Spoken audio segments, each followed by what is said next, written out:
Hello and welcome to a new series. It's not really new, we've done it before. We're finally giving it a name. It's called A Cup of Tea with Geo and Gonzo. Gonzo, have you got your cup of tea with you there? I have had to make it myself, though. Yeah, it's so high, but mine's good and nice and strong. But what we're going to be doing tonight, we're going to be talking about all things West Ham. But Gonzo, is there anything that you're looking forward to chatting about? The news has been quite extensive today. Well, certainly the gossip everywhere. Just looking at Claret and Hugh now. So about Slaven's soft training regime. Slav turns down two former Hammers, meaning Rio Ferdinand and John Hartson, and that's been the training ground. Burke set to be recalled. Byram on the mend. I mean, there's a lot of stuff, and Leroy Rossini, of course, former West Ham player. He actually does. He's employed by the Premier League now as well. Does a lot of the tactical stuff. It's been quite brutal on Payet and the manager's use of him in many respects. And of course, that ridiculous suggestion that Allardyce might come back, training ground bust, all sorts. There's so much to talk about in the world of West Ham, and of course, because of the way we've been playing, none of it's good, really, mate. Yeah, there's plenty to get through. At the end, we will try and get to some transfers, but we won't get too involved in transfers tonight because there's just so much, and I think that's what perhaps is an indication of just how much stuff's going on at West Ham right now, that we're less than a month away to transfer window. We're not even sure that in the next hour or so we can talk about it.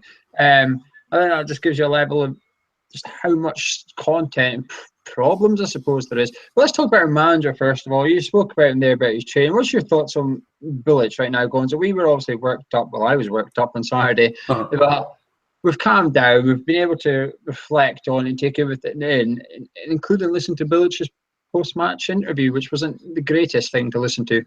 It was a train wreck, to be perfectly honest with you.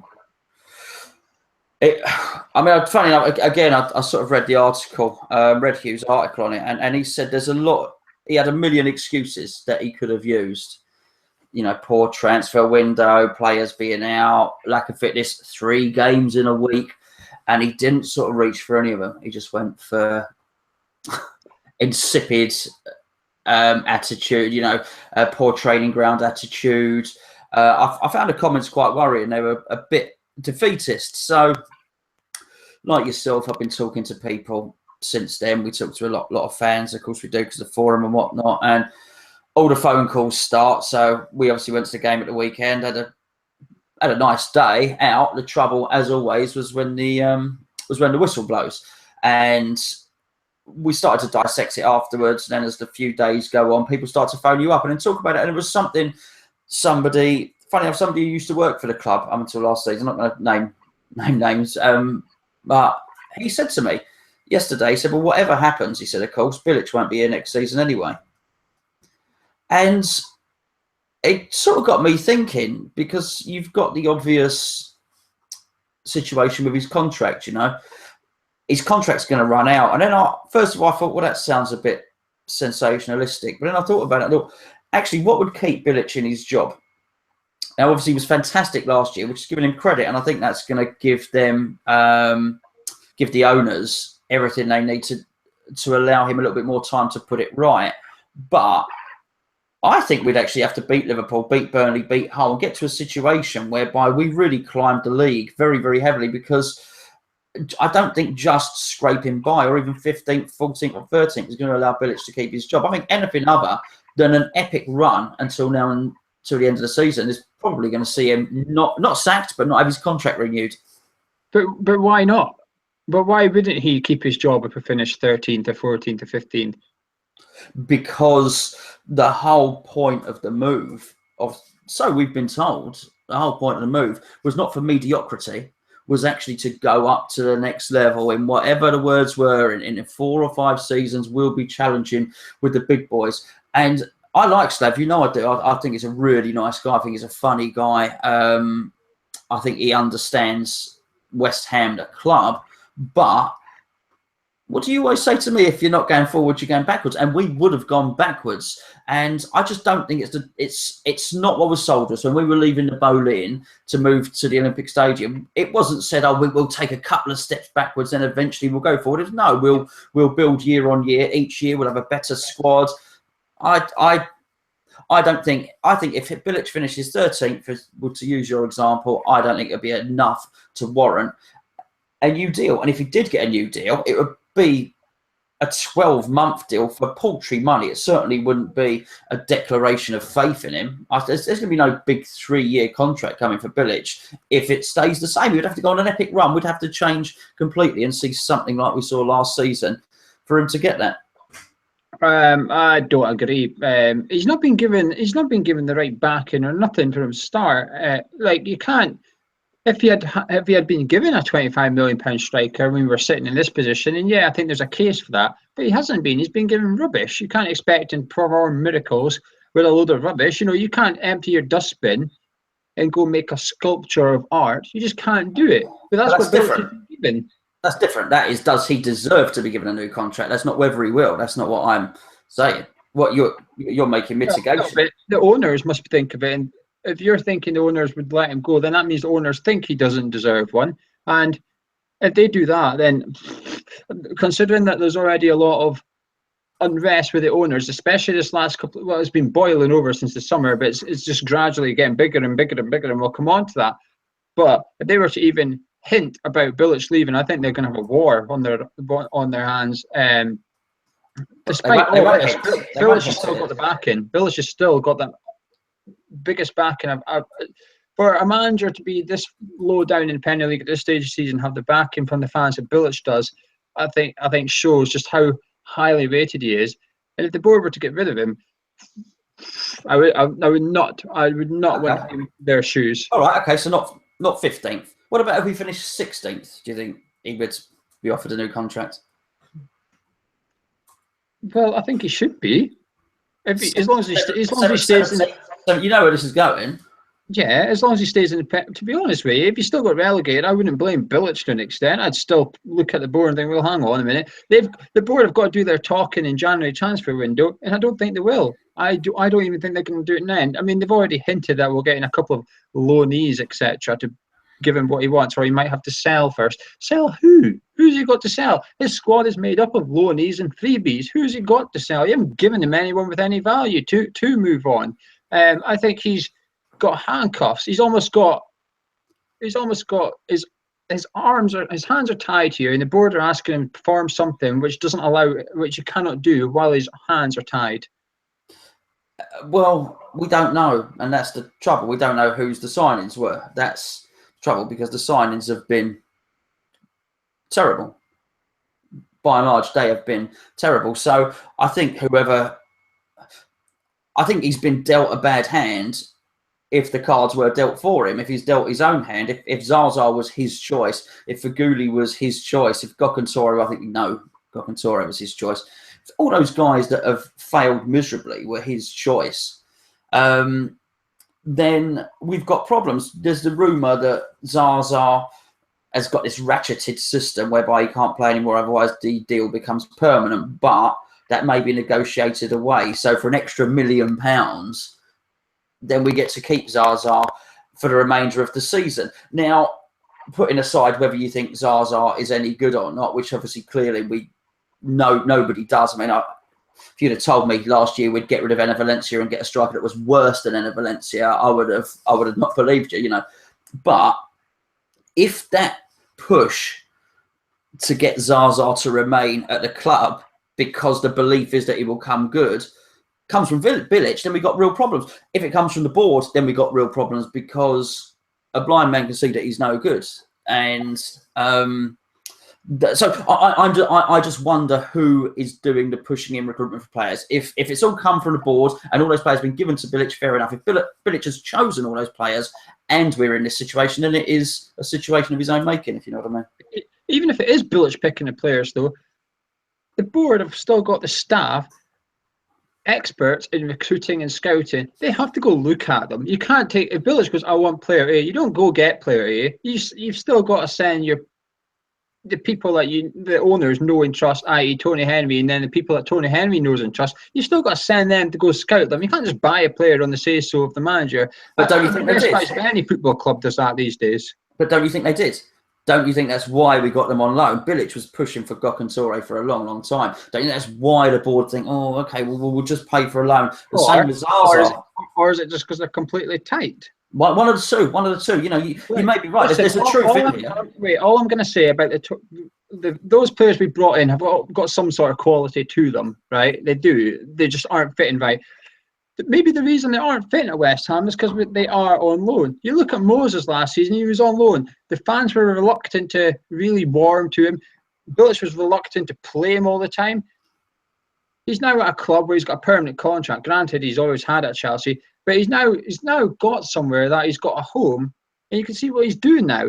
Perhaps loaning in players. Maybe the problem is the fact that they're only coming and they don't see this as a club. They see this as like a holiday almost, like a place where they can go and pick up easy wages for the next 12 months of their career.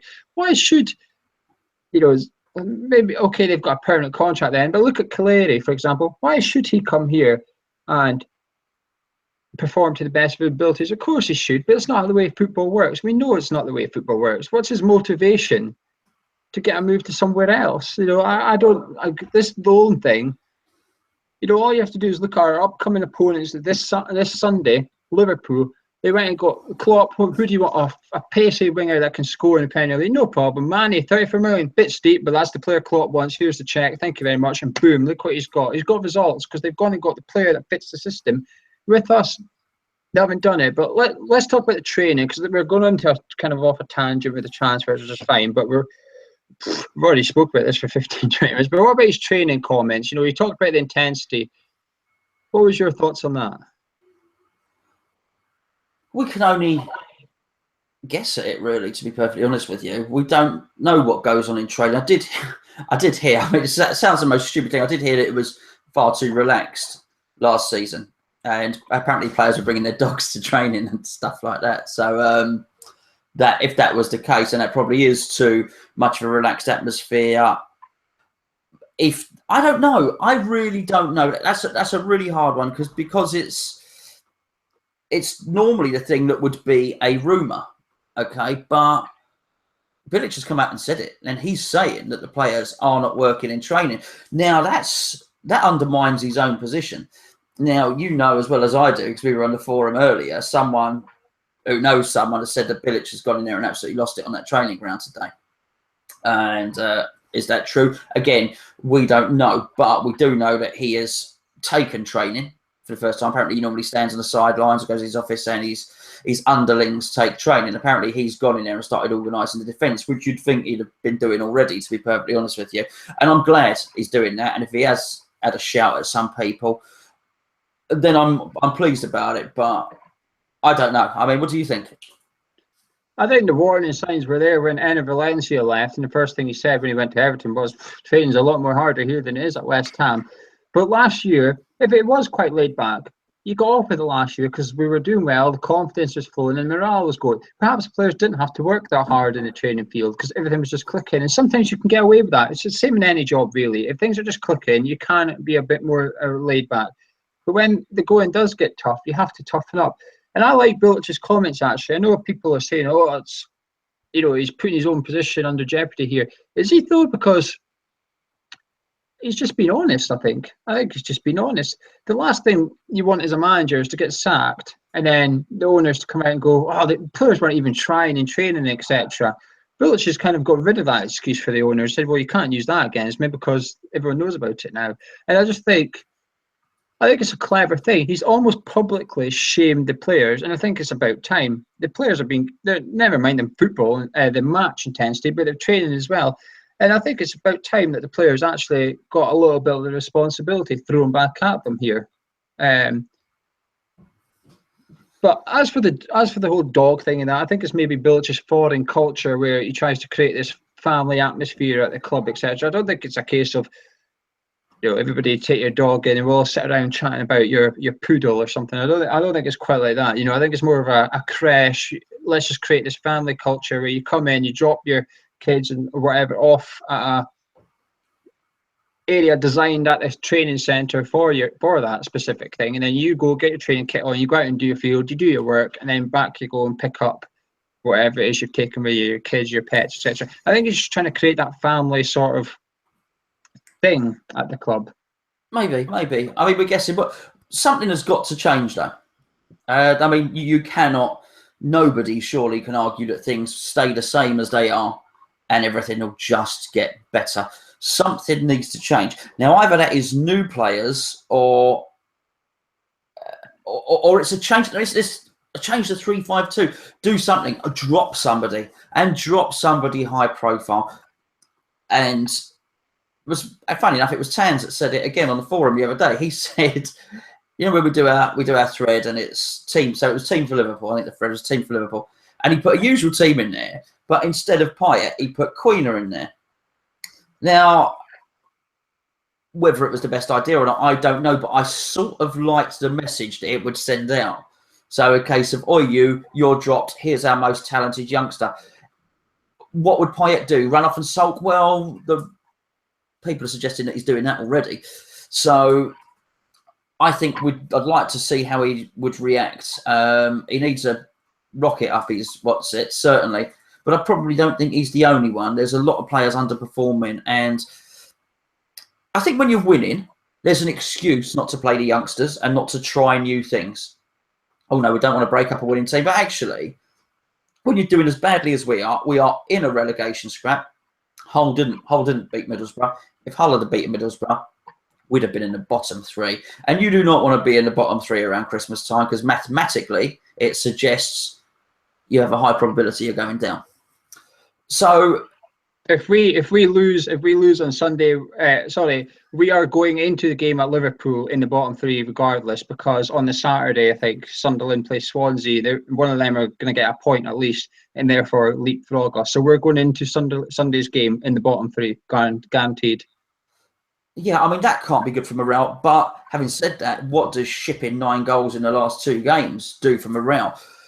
You know, we just spoke about the training grounds. I mean, if the training ground was not a happy place to be or as a relaxed place to be beforehand, it is not going to be a good place now. And we're going to see what the players are made of. And unfortunately, and I do agree, it's not that I particularly want to have a go at Bilic, but something is wrong. I like Bilic, as I said. I'm not just saying it for the sake of it. You know, when we had Allardyce, I couldn't stand the bloke. Could not stand him. I couldn't even. We used to embed press conferences, didn't we? If we needed to on the website and stuff like that. Well, you know, remember, I wouldn't even embed an Allardyce press conference because I just hated the demeanour, man. Hated the way he was. I like Bilic. I really do. But it was the original question. What we got into, as I was basically saying, I don't think that he's going to be offered a new contract unless things improve hugely. And I've lost my train of thought now. What we're talking about? Well, we're talking about the training and stuff, about how it's got to change. I think he's got to change something in his backroom staff. I'm fed up at home games in particular. I try not to look over often because the game's going on. But when there's a break in play, I try and look over at Bilic, see what he's doing. I very, very, very rarely see someone standing next to him. I very rarely see any of his coaching staff standing next to him. Now, at one point against Arsenal on Saturday, there was about 4 or 5 people on the edge of their dugout. A couple of them were writing stuff down. They're all busy, looking busy and stuff. And then they were made subs after that, but they're all busy. Bilic is making subs without anyone even coming to him. You know, it's almost like Bilic is there, then suddenly Carroll's appeared next to him, kitted and ready to go on. I think, how can this be planned? How can this possibly be planned? That you can almost see him shout someone over, just going, I'll go through 4 at the back, and then away they go. But, like, where's the plan and organisation in this? You look at other teams sometimes, when there's a formation change, there's like 3 coaches or something on the touchline, all getting an individual player over when there's an injury or something, going, you, here. So someone will maybe get a defender, someone will get a midfielder, someone will get another midfielder. They'll all is talking to them. You're going here, such and such is going here. This is what we need to do. Away you just go. We're just doing it all on his own. There's just nobody besides Slav. And I don't see how, you know, I just find it strange. If I was a coach, I wouldn't be relaxing in the dog. I'd be there with Slav. I'd be trying to talk to Slav. This is working. This isn't working. This is a problem. How often, just for an example on Saturday, how often did Monreal go past Arbeloa in that first half an hour. 3 or 4 times he was inside our 18-yarder. And I thought, when are we going to change something out on that side? Because it just wasn't working. But nothing changed. We just kept letting it happen. They scored. Granted, it wasn't through his side. But even in the second half, they kept coming down that side. And I thought, well, there's no one speaking to Bilic. I don't know what it is. There's something funny going in that. And maybe Bilic needs to be told, apparently Rio offered his services and Bilic turned it down, and the same thing with Hart saying, etc. Well, I know for a fact that even Bishop, we've spoken to Bishop. There's a video on our channel. If you want proof that we know of Bishop and spoke to him, there's a video on our channel. You can go find it. When I spoke to Ian Bishop, and he met up with Bilic and Dix in Liverpool last season. So it was about over 12 months ago. He met up with them at the hotel, etc. Now, he wanted a coaching role, and I think he still does. And Jimmy Walker was the same. So there's a lot of ex-players throwing their hat in the ring. Should they get it because they used to play for West Ham? Maybe not. But is it a bad thing if you were to have some sort of succession plans and stuff? Instead of Bilic having his close-knit team to work with, you've got to have people that you trust, of course. But you look at clubs these days, they've got a huge array of staff. Bilic has got about 3 or 4 first-team coaches dedicated to the first team only. There's only 3 or 4 of them. It's not that much. It is not much. No, but it has to be his decision. I mean, that is a slap in the face if somebody tries to force a coach on him. And also, I think it's a little bit. I like Rio. Rio was a really good player for us, and I like his demeanour when he's on telly. He seems like a good guy. But it's not really his position to be offering his. But you could say to Slav, you need to expand. You pick who you want, but you need to get another couple of coaches in here to lighten the load on your current coaches. Now, like we said, there's only about 4 coaches. If Bilic has got his feet up in the office during training, doing his tactical side or whatever, that only leaves 3 of them or something out on the training pitch. No wonder the players aren't putting intensity, and there's only like 3 people on the training pitch. Get other people in. Let Slav pick his own ones. But I know you said you shouldn't force people. But every club does it to an extent. Man, you tried it with gigs, etc. They also, they say you need to get this guy into the team somehow, who's going to be you're like, I don't know, but something needs to change. Yeah, but I'll tell you something, they wouldn't dare tell Mourinho he should have on his coaching team, just the same as I bet Chelsea wouldn't dare tell Conte, and I bet, what's his name, Guardiola's not told who he should have on his coaching team. Because they turn up with an entourage. They turn up with a good 10 people or something in their coaching side with experts in every single area. I mean, even Allardyce did it. Allardyce had about 30 people, to be fair, didn't he? And he nearly got us relegated as well at the end. So the point is, you need a big backroom staff in this day and age in Premier League. You've even said that he's not even listening to the ones that are currently there. No one's talking to him. What's the point of having another 2 if he's not going to listen to them either? Well, I don't know, but someone's got to change. But to be fair, I think this is maybe a bit of a positive. Sometimes it's good to have an argument and just air everything. If there's frustrations in the player, they tried it doing the nice way. Everyone go out for a meal. They tried the nice way. Maybe they do need a bit of tough love and just say, actually, forget it. We've tried the nice way. You didn't do it. It's time now to rip back and just, find out what's going on. I mean, on Saturday, we played a guy that didn't want to play for West Ham again. Bilic doesn't want him again. Apparently, Arbeloa didn't even have his shirt in the dugout. It was that bad that when he was coming on, someone had to go run down the change room and get his shirt for him because he didn't want to go on the pitch. Apparently, he didn't have his shirt with him on the bench. I mean, what sort of attitude is that? The fact that he thinks it's okay to go to the dugout without his shirt anyway. It's just, the whole thing it's a bit of problems. But let's go talk about the board. We're halfway through our show now. So let's talk. Well, we'll talk about Dimitri Payet quickly. You've touched on him. You've said you think you could do with dropping him. I mean, his attitude is just, what's going on, do you think, with Payet? Okay. I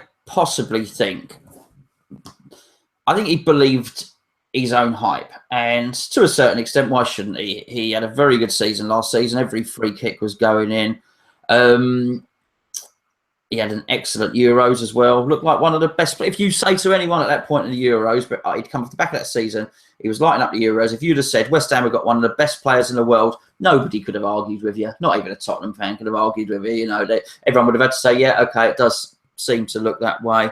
I wonder if when he signed that contract, he was promised certain things. Now, we know that he was mates with Batshuayi. We know that he was mates with Lacazette. I'm sure there were other people as well. And I wouldn't be surprised if he was told, Demi, this is just the start of things, mate. You are the first piece in the jigsaw. We're building the team around you, but each season upon season, we are going to bring in a player of comparable quality to you. Next season, we are going to bring in a top-class striker. Stick around with us. We're on the up. We've done well this season. It's only going to get better next season. Here's some more money.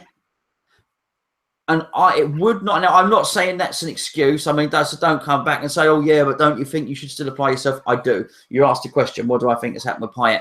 I wouldn't be surprised if he's looked at the West Ham of this season, following the glory of the Euros, and he's seen his Dimitri Payet status now, or at the end of last season, or at the end of the Euros, very different, at a very different level to Dimitri Payet status just before he joined us. Now, if you had a really good knowledge of the European game, you might have known who he was. But prior to us signing him or being linked with him, I didn't hear too many people saying, oh, we need to go and get that bloke from Marseille. He was not linked with us. So I just wonder if if he was sold a dream, like many of us did believe that we would have an additional load of quality players. And when they didn't turn up, when it turned out actually we qualified for Europe and not the good competition either, we built a squad. We brought in, did we bring in 11 players? Was that it? I think perhaps he was surprised to see 11 players come in rather than 3 quality ones. And maybe it's just not what he signed up for. I think you've half touched on my reason. Last year, you said 12 months ago that a lot of people didn't want him. I think the reason he was 11 million to an extent is because of his attitude problems. He has history of it in France. He has history of fighting with the captain. He has history of fighting with his manager. He has, I do worry that, he was younger then, obviously, and he's matured a bit. But I do wonder, this is sort of his attitude streak finally coming to light, because the going's got tough. He's had it quite easy at West Ham. Since he joined, he hit the ground running. Even in friendlies, he scored that free kick. Was it Southend we played? He scored that free kick. Everyone thought, oh, hold on a minute here. And he set up another couple of goals in friendlies, and people were coming back from friendlies thinking, this guy's magic. Friendly or not, this guy was just keeping fans on the edge of their seats. Soon as the season started, we seen it. We could see what Payet did, and everyone thought, oh my God. And since then, we were winning games, we were scoring goals, everyone was buzzing. And the whole season was just like a wave of happiness, and Payet was riding that wave at the top, and the fans put him there. The fans very much put him there, but he was performing and deserved to be there. But now we're sort of seeing, well, the wave's starting to die down a little bit, and I think too many people are looking at Payet going, well, you need to get this sort of wave going again, but he's struggling, and I think he's maybe feeling the pressure. Like you said, 2 years ago, not everybody had heard of him, but now everyone has. So everyone, including not just fans, but media, neutral fans, are all looking at Payet going, well, what have you got? Where are you? People are labelling him as a free kick merchant, a one-season wonder, whatever.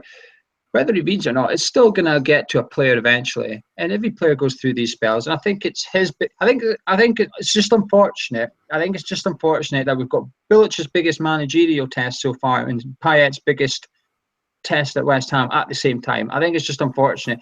But it's also no coincidence that they go hand in hand. Because I think if Payet was firing, we'd have a few more points on the board and we wouldn't all have Bilic under the microscope. And perhaps if training was a bit better, etc., Payet might be fine. We don't know. But what do you make? We've kind of started to gently ease into this. There was supposed to be a protest by fans at the Arsenal game. I didn't really see anything to say that I could see a protest. What do you make of the arguments for a protest against the board?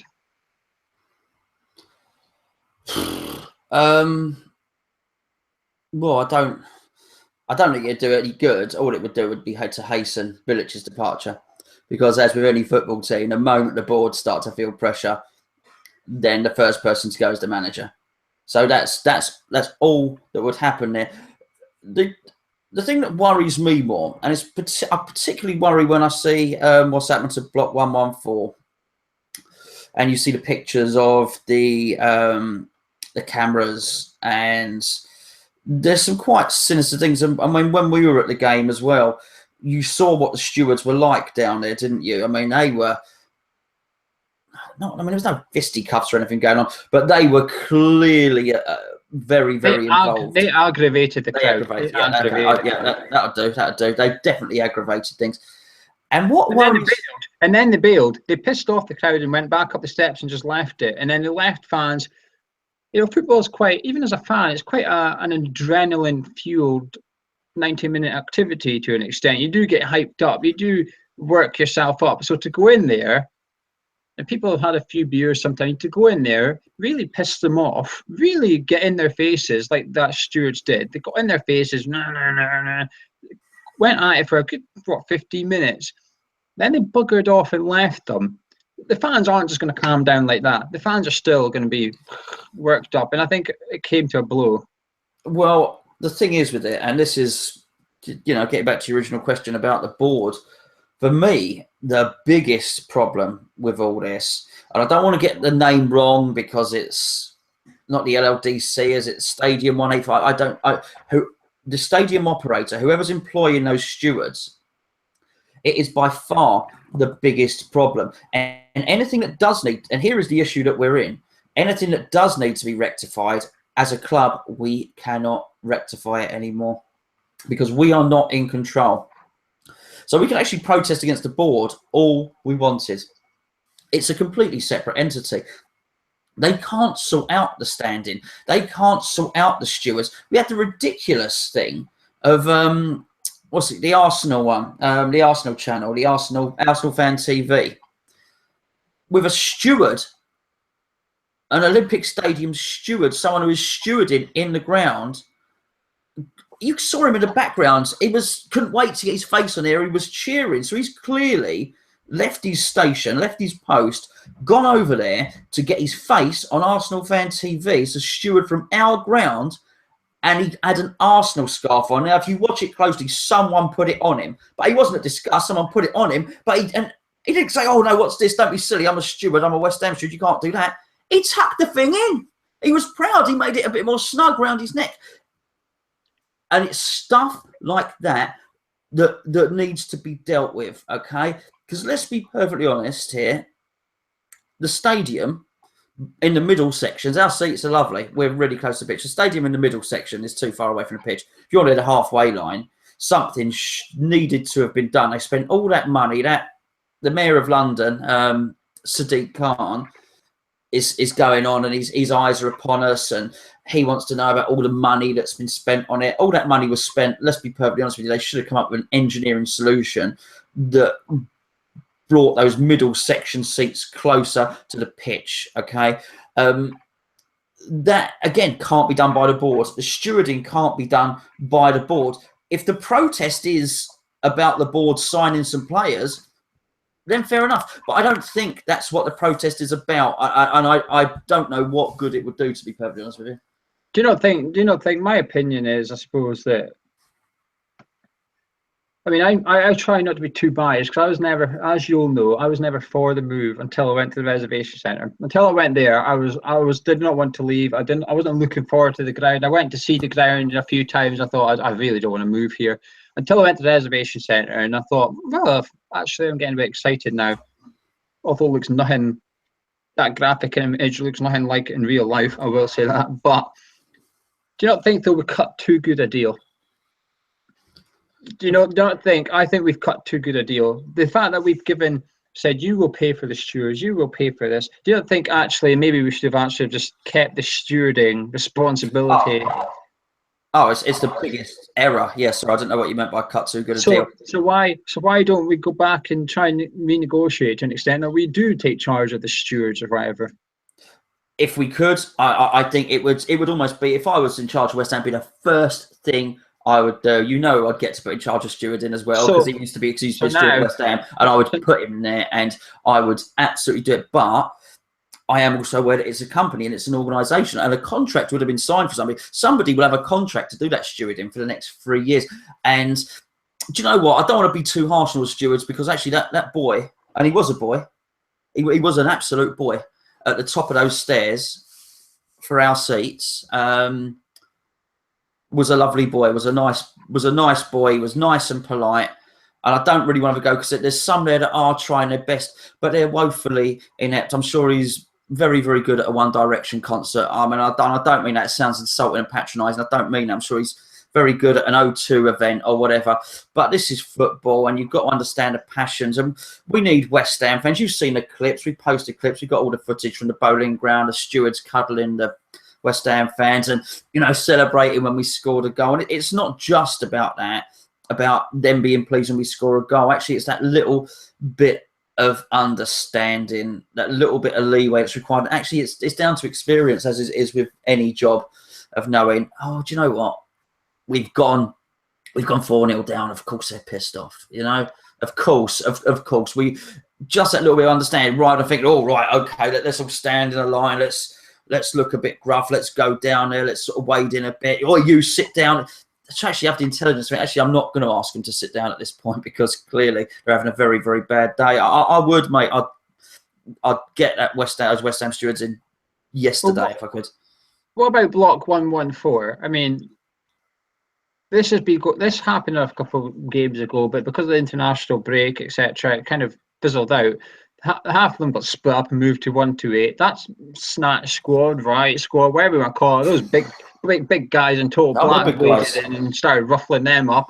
They didn't do anything, but they just stood in their way. They stood in their way, almost waiting for it. Then on Saturday, they were filming the rest of block 114. People that were unidentifiable, no uniform, no numbers, no identifications. If they were to do something, you couldn't report them because if someone goes, who were they? Go, well, I don't know. They were just there in a fleece and combat trousers. We don't know who they were. Well, I know who they were. I've got their name in that, but we'll come on to that.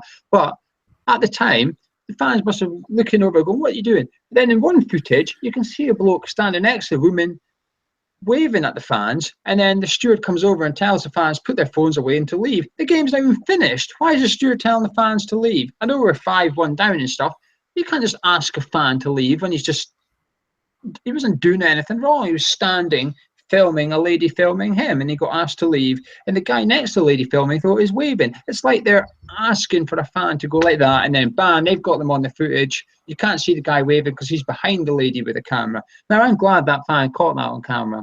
I'm really glad. Yeah, I don't think, I mean, see, the thing is, there seems to be some actions happening here without a whole load of legal basis going on. I think some things have been implemented in that staging before actually people have checked out the full legalities of it. I'm not entirely sure you're allowed to have members of staff in a football stadium like that, that are not clearly marked and clearly badged. And I don't even think that's allowed. There shouldn't be any event like that. You certainly. No, but I mean specifically that there are some rules, whether it's law or it's a bylaw, civil law, whether it's just Premier League rules. There are certainly some rules being contravened here. I also don't think there's anything at all that would allow somebody to be ejected for filming a section of the crowd with their mobile phone. Yes, I'm sure if you were filming the goal or whatever the case may be, then they might come along and say, no, sorry, you can't do that. Can you put the camera down? But I mean, you saw that one where, the guy, the one that sort of went viral, where the guy was saying, no, you're going to leave. He was kicking him out. Do you remember? And then he wanted to leave, and then he said he couldn't leave. He was going to make a civil arrest. Did you remember? I'm going to make a citizen's arrest and all the rest of it. I mean, these are kids. These are kids. You think, oh my goodness, mate, without being funny, you don't know your what's it from your elbow. You certainly do not know the intricacies of law that, you cannot make a civil arrest for somebody that's doing nothing, that's just not breaking a law. You just can't do it.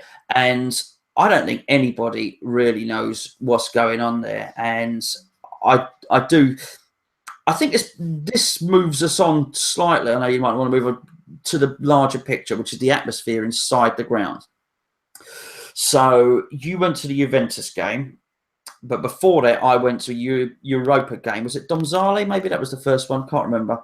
The atmosphere was great, and everybody was really trying. It was almost like the fans knew there was a collective awareness within the fans that they knew that actually this is a new home. It was big. It was a vast expanse. So everyone was going to try really hard to sing and create that noise.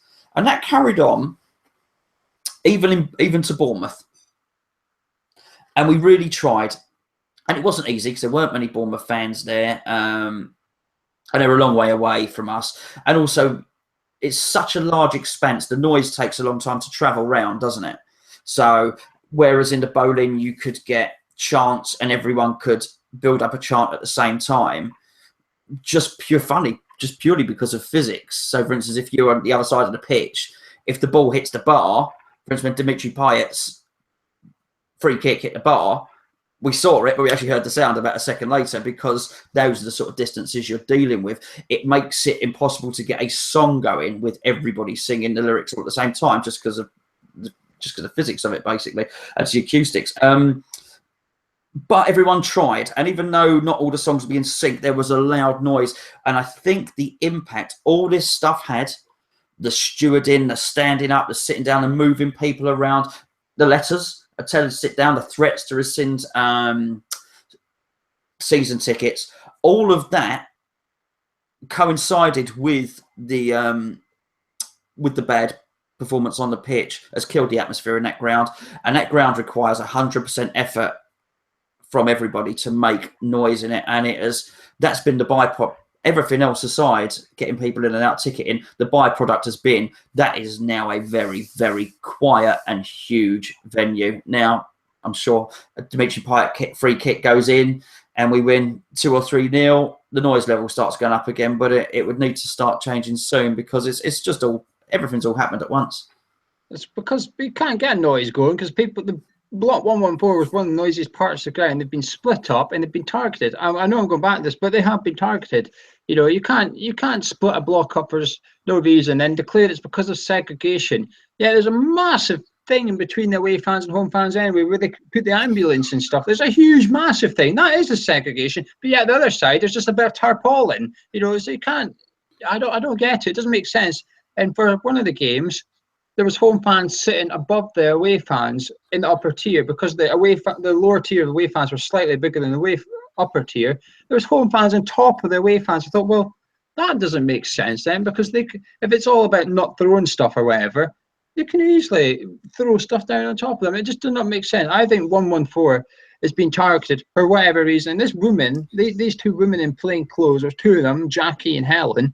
They're from a group called Global Protection Group. That's who they're employed by. And apparently Global Protection Group get a wedge of cash. Apparently it's £1,000 a game. And these two women get 300 quid each to go in and film the fans. And it's supposed to be a potential risk of violence, so that they film the crowd and then they will write a report about what the chances of violence, etc. is.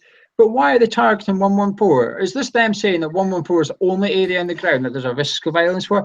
If so, then that's completely and utter rubbish. I know there was that Chelsea thing, but I mean, the Chelsea thing, the people that were causing the fighting in the Sir Cherry Brook and Lower weren't even sitting in the Sir Cherry Brook and Lower. They came from all areas of the ground and congregated there, because you couldn't walk all the way around. So they all, I mean, at the start of the game, the Chelsea game, that bit was empty. Come half time, it was full of people.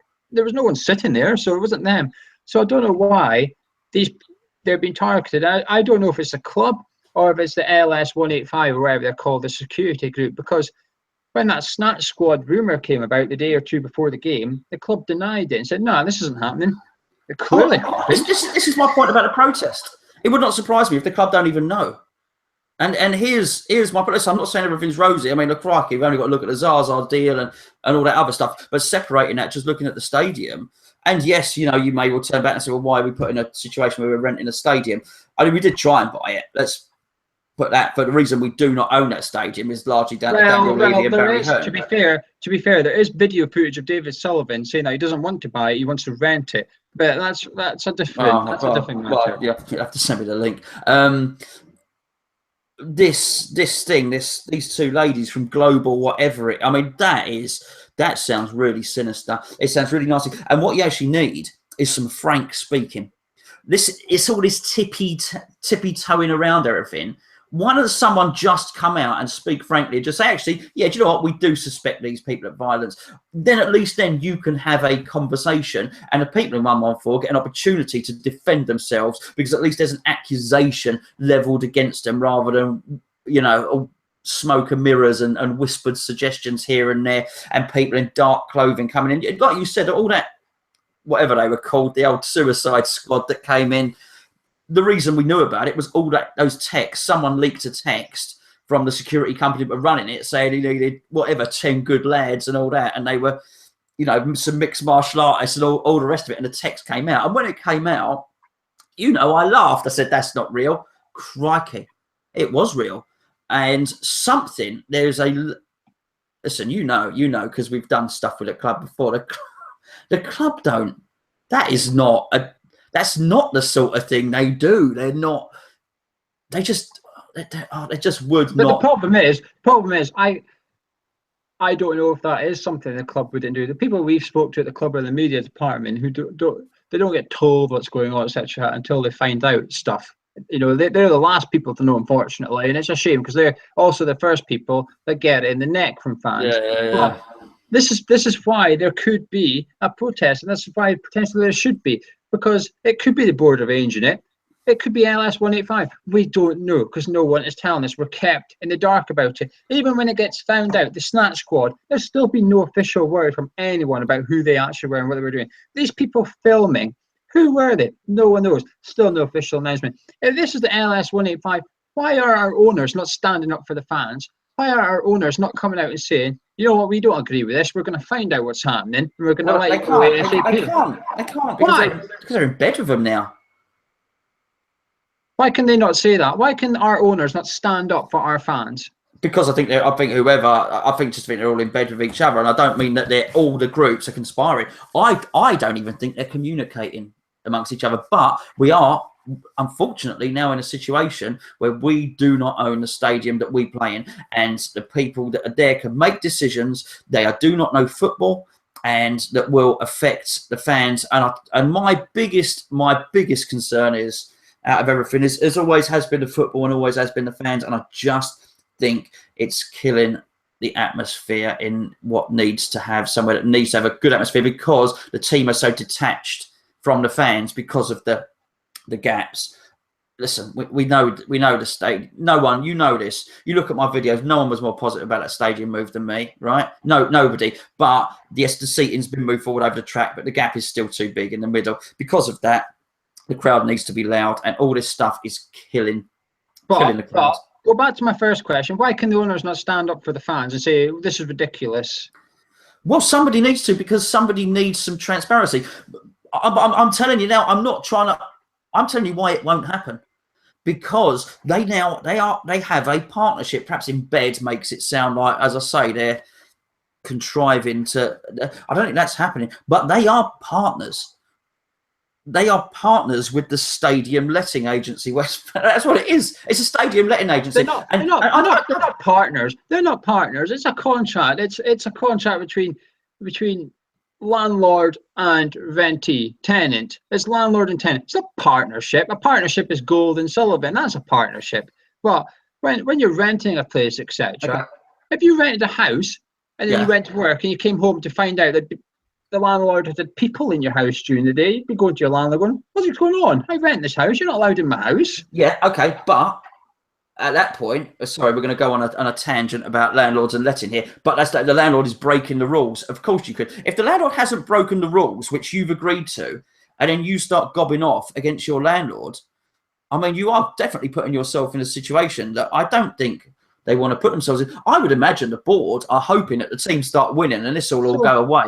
So how about the owners stand up for the fans though? These fans in 114, me and you're not affected by the sewage yet, and the bloke in front of us have been.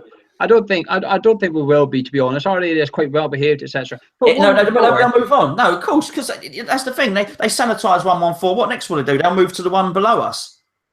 They'll move on. They'll systematically move through. That's what will happen. 114 is still being targeted. If the club don't know about these people filming and they are investigating or whatever, why are they not telling fans that they are on the fan side? Because it feels, this is why fans have a problem with the owners right now. This is why I'm starting to get pissed off with them as well. It feels like they know about this and they're allowing it to happen. And whether they know about it or not, they are allowing it to happen to an extent because no one's telling us anything. And I think the owners need to get a set of balls and stand up for the fans and say to LS185 or whatever, say, you can't treat our fans like this. The fans pay good money to go there every single game. Stop pissing them off. Stop targeting them. Stop. Well, They're not treating them fair. They're not going to continue to pay good money. That's the thing. I'll tell you now, that stadium will have less season ticket holders next season than it has this season. I'll tell you that now. Without a doubt. Without a doubt. We play Burnley next week. I think I've had about 4 emails off the club asking if I want a ticket. Thank God they don't have my new mobile number, because I know people that's got about four texts. Yeah, I'm one of them. Yeah. And the funny thing is, I've already got 2 Burnley tickets. I don't have any more I need. But the club have how many season ticket holders? 54,000. That leaves 3,000 seats left for Claret members. They can't even sell 3,000 tickets. Well, they won't. I'm telling you, next season. Yeah, next season there will be less season tickets. It's a 6-pointer against Burnley, and the club are asking people with season tickets if they want another ticket. Mate, I don't even want my own bloody ticket half the time. Why would I want another one? No. I want to quantify that by saying there'll be less season tickets. I don't mean the club will offer less season tickets. I mean there will be less uptake on the season tickets, just in case it wasn't clear what I meant. Well, can you blame them Can you blame Block 114 if they not go to the Burnley game? Why would they want to go and get filmed by a woman they don't know who she is? I keep saying women. They're getting filmed by a person that they don't know who it is. It doesn't. Don't be too PC. You're not. No, but you're not criticising women in general. The picture was of 2 women taking pictures. If it had been 2 men, you'd have been saying the blokes. Don't need to go down that road. Why should they go sit there and get filmed constantly? I thought this stadium had state-of-the-art CCTV. So if it does, what's the need for all this additional footage? Well, perhaps it clearly. Well, firstly, they've been treated abysmally, and I can't carry on like this. I mean, people in there have been treated like criminals. People that just want to go in and stand up and sing have been treated like criminals, and it's an absolute disgrace. So I'm not arguing about that. I'm just wondering who is responsible. But that begs another question. Let's just. And I've no reason to doubt that there's not a excellent CCTV camera system in there. Okay, the Olympics was a rip-roaring success. Then there was some Rugby World Cup games on there, and there's been excellent venues. It might not be close to the picture of a football venue, but it's a very good state-of-the-art stadium. What about if it's so fragmented that actually the people doing the filming are not the same people that operate the camera system? You know, from when we went in there before, that even the people that operate the big, large screens are not the club. This will be news to some people. The people that operate those huge screens, those images are broadcast from somewhere like Preston or something like that. It's not some guy in a booth in the stadium broadcasting the pictures onto the screen. They're bought in. Those images are bought in from somebody else. That is outsourced. Those screens and the images on them throughout the game are outsourced from a company that is not West Ham, that is not even a stadium operator. It's a completely different company. It's all so fragmented. I just wonder if maybe they don't have access to those CCTV images. Maybe that's a different company again. Well, maybe they should try and get someone with access. But the thing is, though, regardless, someone's got access to it. They shouldn't have this additional people. And if they do, they should tell people. If they put up an article during the week saying, oh, by the way, there's going to be people with additional cameras going around during the game because it's a potential risk of violence. It's to measure how much stewards we need, blah, blah, blah. That's all it is. It's a box ticking exercise. People would have said, all right, okay, I get that. I get it. But to turn up, surprisingly, could you imagine sitting in your seat and you turn around and someone's filming you?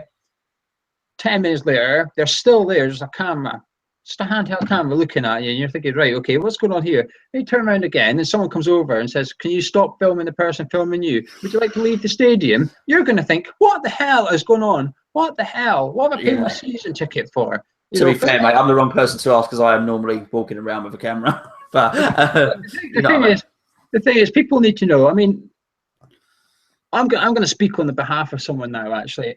He contacted me 2 weeks ago or something. I told him to put his story on the forum because I don't want to misquote him. He's not done it yet. But someone who we've met a couple of times on our boats before the game. So we've met him and he's a decent character. He got banned.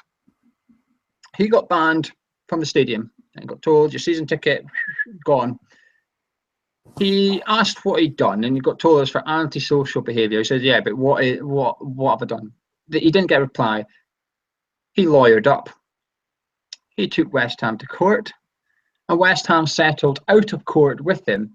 The reason they settled out of court with him is because they had no evidence. They had no evidence what he'd done. And, you know, there's been an article, Sean did an article about how many, like, over 20-odd fans or something had their, like, people are getting bans overturned so easily. You know, that guy got banned on Saturday for trying to take a flag into the ground. It's overturned. It's Tuesday and it's overturned. It took 3-4 days for him to get his ban overturned. And then when it came out, the club said, well, it's got nothing to do with us. It was the stadium operators and the police or whatever that was trying to ban him. For what? For trying to take a flag into the ground. No, and the club are right on that one, because I don't want to jump the gun, but there is actually somebody trying.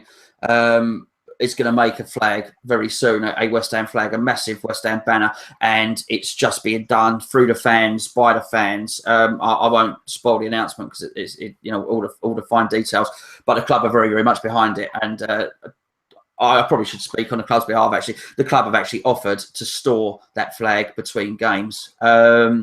So I totally agree that it will be those stadium organisers that took it. But so, which makes it even worse, which means actually we've not got the club handing out the bans. Somebody else is telling the club it's this season ticket holder, bang, they're banned. And then that is a massive, massive issue. But this it's too fragmented.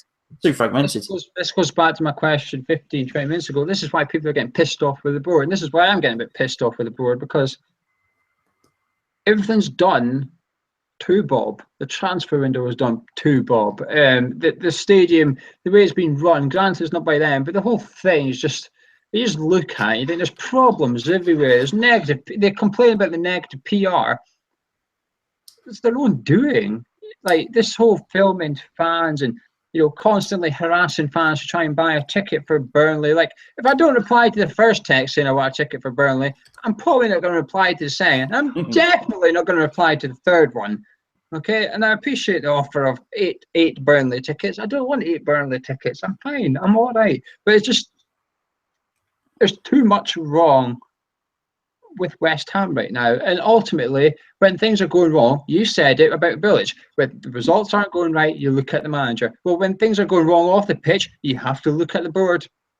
I'm not saying they shouldn't be. I'm just saying I'm not sure what good a protest will do, because it will just hasten Bilic's departure. There needs to be transparency. You know what I think. I don't even think. I think in 15 years' time, I'm not even sure that stadium will be standing, and that's the truth of the matter. Not in its present form. I just don't think it will be. It's a real shame, because it was a golden opportunity. And what doesn't make it worse, you've got those horrible pictures of Boleyn being torn down, and someone managed to dig up the plans for the expanded East Stand from somewhere, so we could have seen what it would have been like with 45,000 fans in the Boleyn. So that's really not helped at all. But in many respects, this is not the stadium thing, but how the team are and everything. This is West Ham. We're used to extreme highs and then a lot of lows. The people I feel sorry for, funny enough, are people that actually believed what happened last season. Maybe people like my son. That was his first season last season, beating Arsenal and beating Chelsea, beating Man City, and beating Liverpool 3 times. Payet curling in goals left, right and centre, thinking, hello, this is what it's all about. Look, following West Ham. And now he's looking at the results now. And, you know, for a lot of us, actually, the threat of relegation is not the end of the world, because somebody said to me on Saturday, oh, well, that's it, I'm thinking of not going anymore. And I said, well, I won't, mate. Do you know what I mean? Let's get that clear. I support West Ham. You know, it will not bother me going to watch whoever. I will watch Championship clubs play West Ham. That's never been an issue for me. I'm not particularly bothered about that. But I just wonder, you know, how many people were taken in by the hype of last season. And I think we were built up. And I don't think that promised land is going to happen any time soon, because, I mean, the funny thing is the old marquee striker, the 20-goal a season striker, 25 million or whatever. I know the figure might not have been mentioned, but that don't get you a marquee striker anymore. That Higuain cost 80 million. Griezmann, if he were to go somewhere, would probably cost 80, 90 million. I'm afraid 25 million doesn't get you, you know, sort of what you want. It gets you what would be a marquee striker for West Ham, though. But this is it. Then you're already saying it for West Ham. So this promised land is not going to happen anytime soon. This whole thing of moving to the bigger stadium. I don't think any West Ham fan thought David Sullivan said marquee sign. Everyone thought, oh, Higuain. No, I don't think anybody did. But the point is that the stadium move was meant to allow us to eventually compete financially with Man United and things like that. And I think we've had a severe wake-up call, and actually that's not going to happen. And to be perfectly honest with you, we may well next season struggle to match Bournemouth's transfer fees because they've got quite a rich owner and anybody else. I mean, we've moved to a new stadium. Quite honestly, if I just be perfectly honest now, I saw the plans for the new Tottenham stadium today, and I mean, looks really, really nice. It's close to the pitch. It's steep. Just the way they've done it is very, very clever. Million miles away, really, just the way the whole operation has been run. You said about 2-bob. It has been a 2-bob exercise. Moving over, I think the biggest reason for getting Stratford was to stop Tottenham from moving in there, because actually that would have killed us as a club. I think really we had to go to Stratford. And I still believe that eventually, in the long run, it will work out, but it ain't going to happen anytime soon. And it may well be that, crikey, they think that the conversion was costly this time. It's going to cost a lot more to put that stadium right, an awful lot more. And it's going to take someone with very, very deep pockets to do it. And it can't be done while basically we got all these things at the LLDC 185, basically the mayor's office. Let's get that right, okay? It basically... The mayor's office cannot own that stadium. West Ham are going to need to own that stadium at some point, and then we're going to need to do something right.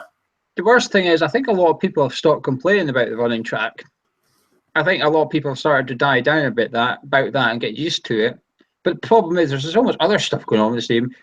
Particularly the stewarding and this filming and Block 114, etc. That it's almost like we're finally not accepting, but we're finally giving up the battle against the running track to an extent, some of the fans. But there's so much other stuff going on that they haven't given up about the stadium, if that makes sense. That it's like, oh, the track, yeah, okay, whatever. But look at these guys filming me, etc. And I know you said about that guy who said he wouldn't come back next year. I'm not convinced he's not coming back because of results. Maybe he did say to you because of results. I'm not even convinced it is because of results. I think a lot of people are just not coming back because it's just not West Ham anymore. I think a lot of people just don't feel it's West Ham, and they feel so distant, not from their seat to the pitch, but from themselves to the club. I think they just look at it and think, what is going on here? They look around and, it's just little things. You talk about the atmosphere. Sometimes that place in there, atmosphere is poor. Payet gets a free kick and you stand up and you turn around, everyone's sitting down and you think, Payet's away shoot from a free kick. Everybody's just like... But I think they had the stuffing out of them. I think at those first few games they were standing and everyone's thinking, oh, shall we stand? And they were looking around for confirmation from everyone else. I think we've been told to sit down so much. I just think that the life has been beaten out of many of the fans, and in many respects, again, I don't. The trouble is, I don't know who's doing it, but in many respects, they're getting the atmosphere that they wanted. That a calm atmosphere. The funny thing is, I went and watched Prince at the O2, and everyone was allowed to stand all the time. Everyone was standing and dancing. I've been to watch boxing at the O2. I don't think anyone, because the steward it's the same company, right? The people do the O2, it's the same company apparently. Everyone stood for the boxing. So I just don't get what this fixation with sitting down is. We were at Man U, the other side. Yeah, the groups are left. If you go and watch the vlog, the groups are left were sat down all the time. Actually, the groups of right were standing all the time. Went to Tottenham, they were standing. Crystal Palace is standing. Everyone's standing. I don't know what this focus is on West Ham sitting down. And I know David Gold is really trying to force through this safe standing, but it won't get forced through because the wheels turn slowly at the Premier League, and it'll be too late by the time it does. The thing is, though, what's he doing about it? He's someone I almost don't understand his role at the club now. Sullivan does the transfer, Brady does the day-to-day stuff. It's almost like David Gold, what do you actually do apart from ruffle fans' feathers on Twitter all the time, constantly banging on about the need to up the capacity, despite the fact there's so many empty seats at every ground, and I'm getting 4 texts about Burnley. If you up the capacity, I'm going to be getting texts. I'm going to be getting phone calls about Burnley tickets next season if you up the capacity. Maybe someone's going to come to my door and ask if I want to go to the Burnley game. But it's just, I don't know. I can't even remember what I was going to say now. What were we talking about? I forgot. Crikey, I don't know. Peter probably watching this screaming. I know what you were talking about. No, listen, I don't know. Just on the capacity, if you just in case you catch what you were saying, there's no need. We increase it to 60 and then we increase it to 66. There's absolutely no need. Do you know what the funny thing is as well? There's no shame in that. What were we, 34, 35 at a bowling? There's no shame. Actually, it's something to be proud of. That even if West Ham could move up from 35 to 50, 52, there's something to be proud of. Actually, crikey, that's really growing as a club and filling that. And that would have looked fine. This big push for 66 is not necessary because there's already vast empty spaces. And even in a big game like, all right, what were they?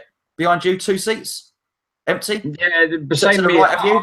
Arsenal at the end, the seat behind me, direct behind me was empty, and a seat 3 seats to the right of me was empty. Okay. And that was just right next to me. I could see many more. No, directly around me, there was 5.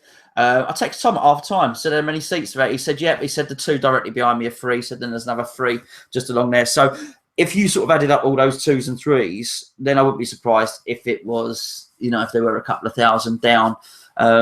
Anyway, there certainly were more than a couple of thousand down at the end, of course. But there's just no, and that's for a big London derby against a lot of teams, and Arsenal, who sell out their stadium, there were some Arsenal fans in there and not just the stewards either. So they're going to, pack out those games. So just no need. There's absolutely no need for the 66.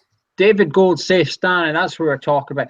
What does he do apart from tell a couple of close friends and newspapers that he's all for safe standing? What does he actually do? Why is he not publicly saying, "I want it in the stadium"? They don't. Well, he has. He has. And what he does is the Premier League held a meeting last week, but unfortunately, as with any of the things that are done by committee, crikey, it reminds me of the Life of Brian, the People's Front of Judea or whatever it is, and when they just have a meeting after meeting and nothing ever gets done. So it was the first of a scheduled 3 meetings about safe standing, which they will basically go on to discuss possibly over the next 14 months or something like that. Nothing will get done anytime soon. So that's the answer to your question. It depends. If you shout loud enough, it will get done. But not on their own. Every club would need to do it. No, but he could do it on his own. Celtic shouted loud enough, and Celtic got told, "Well, you trial it," and they went, "Yeah, okay." Bam. Celtic, Scottish football. I'm not telling you about Scotland, but Celtic's voice in Scottish football and West Ham's voice in English football are 2 very, very different things. Well, how about David Gold becomes the voice of safe stand instead of whispering it to people? Why doesn't he demand it? He doesn't do enough. He seems to be this kind of guy who whispers, "Oh, I would like safe standing." Well, campaign a bit better for it. Because they don't need to, Geo. He doesn't need to. He doesn't need to. There's people coming into the stadium. They don't need it. It's only the fans that want it. David, I remember Karen Brady saying something actually, which was, I don't remember her saying it, but I read the quote. She can think of nothing worse than standing at a game of football. And so they're not the fans. They're not standing up. They don't feel the need to stand up. They don't feel the need to stand up and say, I don't know, maybe they do sort of mime bubbles or sing bubbles a little bit in the director's box when they're in there. Perhaps they do. I don't know. But you know where the noise is coming from. It's from the people that are standing up. That's the truth of the matter. And it's just something we really want, and we really need someone to push our cause. But it's not going to happen because they're not that passionate about it. Make no mistake about it. That's my point. He whispers about it, but he's not got the fire in his belly. It's just this. No, he hasn't. No. But why would they? They won't have. No, why would they? They're not going to. None of them will have the fire in their belly for it. So they can do what the fans want. They can give something the fans want for a change instead of texting us about bloody Burnley tickets all the time. Well, I mean, there you go. Listen, I just, without being funny, you're more frustrated than me, but I think I'm just more resigned to it all than you are. You're full of questions. Why? I know that stuff ain't going to happen. I know that a protest ain't going to work. I know that he's not going to push the safe standing forwards as hard as you or me might, you know. I don't know. I mean, you know, the supporters advisory board is there, and how much are they going to be listened to? You know, there'll be a cross section of fans from there, and there'll be fans in there that want the safe standing. But you know, are they really going to be listened to? It's who knows. Who knows? I don't know. I'm very, very cynical about it. Or I just think it's. I think that we're very, very fragmented. I think the fans have never at any point been more distant from the team, actually, because of the distance there that we've spoken about, and more distant from the club because the club, as it inverted commas, is so fragmented now with the stewards not run by the club and all that sort of thing. I think we have never, ever, ever been more distant. But the funny thing is, perhaps funny is the wrong word, there's been a unity in that, Geo, and actually what it's doing is it's forcing the fans closer together. So we do our thing and we've got the boats and we're sort of growing and we link up with West Ham Fan TV and we talk to them guys. And actually, as a group, the fans, because we've got this big disconnect with the club, there is this sort of movement. And unfortunately, and this is why the club need to be careful, because it will create. I don't want to create an us and them scenario, if you know what I mean. They already have created us, and this is why I think a lot of people want to protest. Do I want to protest? I'm not at that stage yet personally, but I want change. I'm an advocate for change. That's what I am. I'm a great advocate for changing something. There's a few things. You've already got why I want change, but I'm an advocate. Will I protest about it? Probably not yet. However, if this continues, then yeah, I'd probably be for it. And it depends what the protest is, though. It would have to be the right one. Would I stand and wave a bit of paper about in my seat? Probably not. But if people thought, right, let's vote their feet, let's everyone leave during a certain minute in a game, then yeah, it depends what the protest was for. If it was for a specific reason, that I thought, you know what, yeah, you're right. Actually, do you know how Liverpool fans did it last year for the prices of their away ticket? They all left in the 67th minute because they were being charged 67 quid to go see Arsenal. Yeah. 67 minutes gone, bang, that stadium was empty. The cameras picked up on it, droves of fans. The camera went outside the stadium. People were just walking out of Anfield. After 70 minutes gone, the streets were covered in fans. You know, there was the right protest, etc., etc., and it was for the right reasons. It has to be the right reasons. And if it was the right reason, then possible. But the thing is, though, you're right. The fans are starting to get together. The reason it's getting together is because of the board. The board are almost forcing us together, and there is already a divide. It's an us versus them, and it's a shame. It's a damn shame, because this season should have been the best season. This should have been a new start for West Ham. This should have been a historical season for West Ham United. You know, yes, okay, the bowling's gone, but let's start pushing on. And we got it wrong with the transfer window, but we're getting it wrong with the stadium. The customer service. Now, this is funny because we always say we're fans, etc. And it's Brady that refers to us as customers. Well, funny enough, if we are customers, your customer service is absolutely shocking. You know, if we are customers, then how about you improve your bloody customer service? And if we're not customers, then what are we? Just people that fill seats, bums on seats. It's getting to the point that I think that's what we are, really. They keep harping on about this capacity. I know you said it's something to be proud of. It is, but the thing is, if we don't increase the capacity, the board won't see it. Oh, we're proud to have 55,000 or 57,000 capacity. The board will see it as an embarrassment that we've not been able to go up 66, because that's what they've been campaigning for. That's what we've been advocating all this time. Oh, we're going to have the biggest. The problem is they're panicking, because all this time, all Gold said is we're going to have the biggest stadium in London, the biggest stadium in London, the biggest stadium in London. We can't quite get there, and it's almost like that's all he cares about. It's what it feels like. Whether it's what all he cares about, probably not. But this it's that it's saying about knowing the price of everything and the value of nothing, and it's all very well shouting from the rooftops. You've got the highest capacity stadium in London, but actually, if you really don't have the best viewing experience and the best football, or not, you're basically not providing the best football package, then there really is no point at all. Just on the stadium capacity, there's only one thing that's going to get that up, and here's what I think happened in the summer. I think that the board had every intention, because we speak about this. I think the transfers are the only thing that the board can control. I mean, a lot of people might think protesting against the board. This is the thing. I think a lot of people think the board are omnipotent and they can control everything. I don't. I don't think that the board can control hardly anything at all. I don't think the board have got hardly any power. I think it's all been watered down, considering we don't have much of a say in any of it. And that's my main question about it. But one thing the board can control are the transfers. I think what happened in the summer, I think when David Sullivan sat down, he fully intended on bringing in, I mean, we were linked to Vardy. I have it on good authority that we did try for Vardy. And I think he was, all right, he's not started scoring now, but we would have been happy with that. That would have been a good signing. I think he was wanting to sign somebody good. And to put bums on seats. But I think there was such a big uptake in season ticket sales that actually they thought, oh, hold on a second. We don't need to spend all this money on a big signing to fill the stadium. I think, they did the +2 and they did all that. And I think they just put it off. And now it's been put in such a situation that actually if they don't, for next season, spend a lot of money on big signings and get it right, there will always be empty seats in that stadium. The only way they will fill that stadium in it is to put it's all very well saying 66,000. Well, I'll tell you what, you better put a team in that stadium that is worthy of 66,000 fans watching it. And that's the truth of the matter. It's not just big signings; it's the right signings. Oh, yeah. But that's another subject. You know what I'm saying?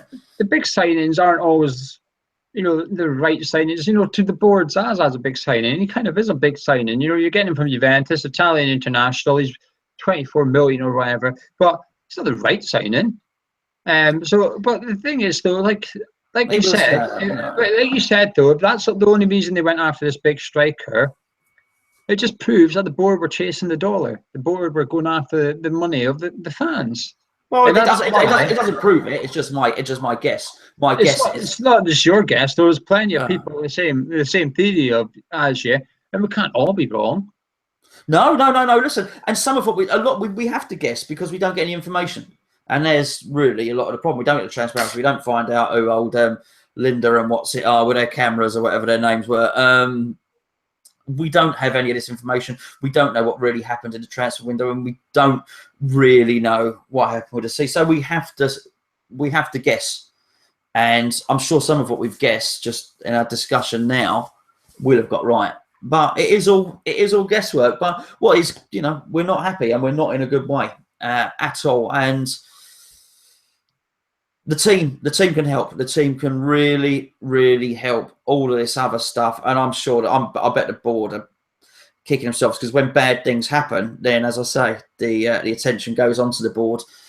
And I bet they're really kicking themselves that the team is not doing well because now attention is on things like stewarding, summer recruitment, ticketing, safe standing, all that stuff that really would not even exist if we had signed a really good striker who was banging in goals. Dimitri Payet was banging in goals, and Super Slaven was having the form that Super Slaven had last season. We'd be having a different discussion there. We'd still be doing a show tonight, but it'd be a very, very different tone. Yeah, well, we'll start wrapping this show up. I've got a few big questions. The big questions are coming now. But before we go into that, make sure you check out our forum, hammerschat.com. You can get involved all discussion on there. Have your opinion read by hundreds of West Ham fans, and you'll get replied to, etc. Come have a conversation with us. Make sure you subscribe to the channel. If you're watching on our website, it's hammerschat.com.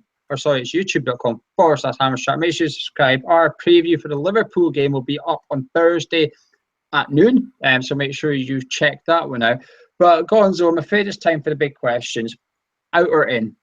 Okay, same question for every single person. I think you know who I'm waiting to ask you about, don't you? I can see you take a big breath and say, here we go.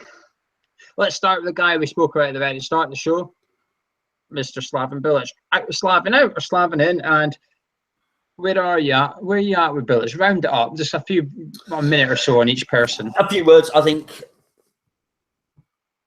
if we can't, I expect to lose to Liverpool. If we can't beat Burnley and look a lot better against Burnley, it's time to go. I don't think he'll turn it round. Is that what you want to see? Not what you think? No, I'm asking you what you want to see. Thanks for asking. Because I'd love him to turn it round. He's such a nice man. I really, really do like him. I'd like him to sort it out. I'd like him to change something. I'd like to change formation, shake a couple of the players up, and I'd like him to turn it round and we get to Christmas and we got a few more points, even if we were just 16th or 15th, and then I would think, okay, let's go with it. What happens if we lose to Burnley and Hull? Do you want to see him gone then? Yeah. I'm not. I'm a Bilic in. Even if we lose those 2 games, I still want him in. I don't know why. I think I'm questioning Bilic a lot. I think he's been mugged off, and I think we have to back Bilic. And he's got his mistakes, he's got his errors, he's got his things we'll hate about him. Everyone hates his substitution. Well, not everyone, but everyone questions his substitutions, etc. But I believe in him. He's given us our best. For me, anyway, I'm a bit younger than you, but for me, anyway, he's given me my best season as a West Ham fan. Better than Roder, better than Allardyce, better than Kerbishley, better than Zola, certainly better than Avram Grant. I don't think this is an Avram Grant season where we back the manager and we go down. I don't think that. I think he'll get us out of it. He's the smartest manager we've had as well. He is a very smart bloke, but he's also very naive. I think we all said Sam Allardyce was stubborn. I think we've almost got an even more stubborn manager somehow. I think we've somehow managed to stumble upon someone who's just as stubborn, which is quite remarkable. But yes, Gonzo, what do you want to say before? Just your stubbornness. Yeah, I just wonder how stubborn he'll be with his 3-5-2, which is not really working for him at the moment. It's like when Antonio, it really had to fail badly before he stopped Antonio being a right back, and I think that is the stubbornness about it. And I just think he's a little bit perhaps tactically naive, and that's I just think if he gets to Hull or whatever the case, and we still haven't done it, I don't see anything in him that suggests he'll turn it around. Dimitri Payet out in for the lineup on Sunday, but also if we've not got a change in his attitude, stinking the place out come January, or you Payet out or keep Payet because he's just the only world-class player we've got, and we just have to put up with it. Well, fortunately, we've managed to give away all the Payet t-shirts in the raffle recently, so he's out for the game against Liverpool. He has to be. He has. Slaven, for his own job security, Slaven does not want to lose his job and have regrets, and otherwise he'll look back and think, I should have sorted that situation out. It can get to be a cancerous situation, if you know what I mean. So I think, in answer to your question, if he has not sorted his attitude out, Payet, then we may as well cash in on him, which seems silly because he's the only person that can get us out of the sticky situation. But maybe this is the thing. I don't think you need to change everything. So maybe if you change the manager, then someone gets Payet playing. Maybe you change Payet, then the manager doesn't need to go because someone else will do something else. I don't think you need to change everything, but I think something needs to be changed. I would play him on Sunday, but really his last chance saloon for me a little bit on Sunday. And if you don't turn up for that, you don't play against Burnley. The problem is, it's a problem that every fan will be thinking, your attitude stinks, get out. But you're the only player that can turn the game like that. You're the only player that can create something. And it's like a case of maybe we just have to put up with that attitude. We have to find a way of disabling him from having to do any sort of work ethic at all. Stop playing on the left wing then. But the problem is we're not good enough. The other players aren't good enough to accommodate that, I don't think. We'd almost have to play with no striker, but then it's no point at all having the most creative player in the league at the tip of your team and then no one for him to pass it to. He wouldn't be able to create. However, if his attitude doesn't change in January, I think we'd have to look at the door for him and say, what, no one's bigger than the club. That attitude will be dragging the rest of the team down. He talks about the problem is, or the thing is, the reality is, if Bilic says the players aren't playing with intensity in training, and if I said to every fan watching this and that, name one player he's talking about, I would say at least half would say Payet. At least half would go, Payet probably doesn't try in training. He's probably talking about Dimitri Payet. It's not just his demeanour in these games. Even the games he turns up in, he doesn't graft. He's got that demeanour about him. And when you're at the bottom, which is where we are and we could be, you need fighters, you need grafters, and that is the complete polar opposite to what Payet is, unfortunately. So for me, Sunday in, however, your attitude doesn't change, it's going to be very hard for us to justify keeping someone there. But the problem is, he's world class. Karen Brady. I don't understand why she keeps getting separated from the board. Surely it's the board in or the board out. This separation of separating them. We've seen that in Burnham. They come as a trio, they go as a trio. It's as simple as that. I'm more Brady out. I am Brady out because I just think she's the one spearheading this. I know she's been misquoted at times, but she's ripping the soul out of this club. I think it's her that's behind it. But the problem is, yes, okay, I get your point. Maybe at the end of the day, she doesn't own the club. She owns like 1%. Sullivan and Gold are her employers, and they're letting her do that. So there is a case, like you said, there is a case that Brady's out. You've got to be looking at the owners as well and saying, well, you're letting her do this. But the whole stadium thing, the stadium move was her responsibility. Yeah, that was her job. That was her £1 million bonus. That was what it was for. And she's declared it as the most successful migration in history. You know, who are you trying to fool? Who do you think is going to listen to you? That stuff gets decided in 20-25 years. That stuff does not get decided a couple of months. I didn't know she'd said that. No, it is really not. We don't know. At the moment, it ain't actually looking great. 25 years down the line, someone else will decide whether that has been a successful migration. Which part does she think was successful? I struggle to see which part she thought was successful. What? The corporate boxes are successful. Maybe they do look shiny and up there and the seats are really comfortable. I don't know. But the fans getting a like-for-like view wasn't successful. The stadium looking like what it did on that graphic in the reservation centre is not the same, so that wasn't successful. The stewards isn't successful. Whether or not they owned it, she could have, while she was negotiating this deal, it could have been planned a hell of a lot sooner. I think we moved into the ground one season too soon, but there's so much problems with it that she can't declare it successful. But even away from the stadium move, the whole crest change, but it's the way she manipulates stuff. 85% of fans wanted to move. Where are you getting that stat from? You asked, the question was something like, would 85%, it's the same with the crest change. The question was, would you be open to the crest being changed? People said yes. Then they changed it and said, 85% of you wanted this. No, we didn't. We said we were open to change. We didn't say we want that specific crest, the one you just put on us. I was surprised, I've got to say, that there was some... to be fair, it's grown on me, actually. I quite like the new crest. But at the time... It was manipulated. Yeah, no, it was. At the time, there were some really nice ones. There were some circular ones, actually, which I thought looked really, really nice. And I was really surprised at more... The clever thing to do would have been to invite, because listen, I do graphic design myself, as you know, I did all that, and blah, blah, blah. The clever thing to do would have been to invite some fans. And there's some talented and very professional people that support West Ham. Invite some fans to put forward their ideas for a crest. That would have been a very, very clever way, very good PR way to do it. Basically, you have the fans choosing a selection of fan suggestions. That was badly. Whether you're good at graphic design or not, I think everyone should have been included. 8-year-old Len, who's got no idea how to work a Nokia 3310, shouldn't not get to pick his badge because he doesn't do graphic. I don't know what you're way to say that they should have said, give us your ideas. We'll pick what we think's the best one, then we'll put them out there for the rest of the fans to choose. But she manipulated it. She was spearheading the manipulation and the lies.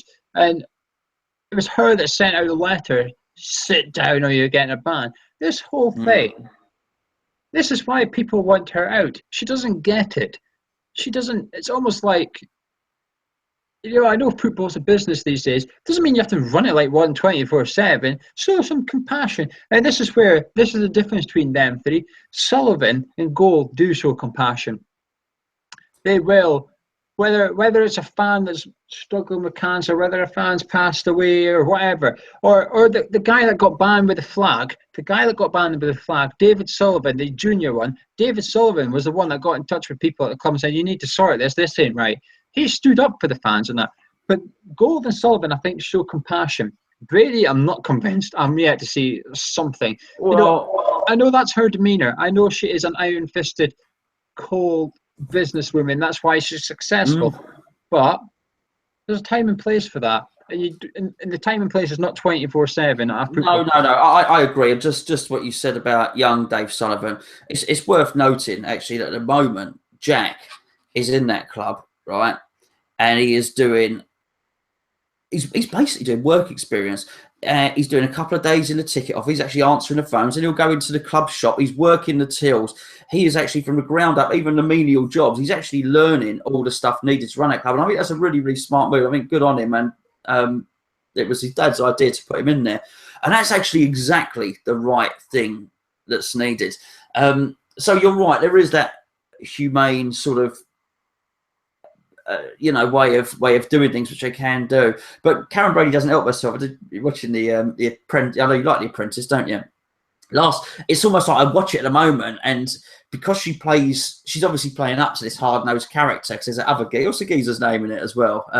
Claude. Is that his name? I hate him. Anyway, there's a pair of them on it, and last week, and that's a silly little thing, right?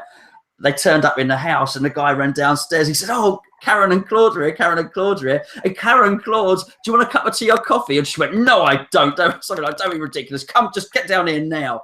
And she's a bit hard, isn't she? Do you know what I mean? Speaking about The Apprentice, for those that watch it might find this funny. If you don't watch it, a team basically had to host an event, and they hosted it at the aquarium. And one guy was running around looking at the fish, basically, and the lady that was there was asking him questions about the venue. Where do people come in?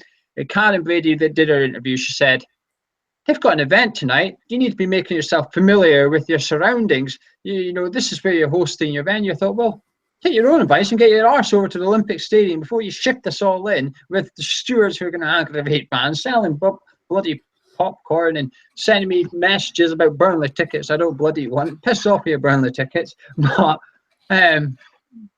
this is why you asked why she's separated from the other two. This is why I think she is separated, because she's separated from the fans. Gold and Sullivan, I don't think are.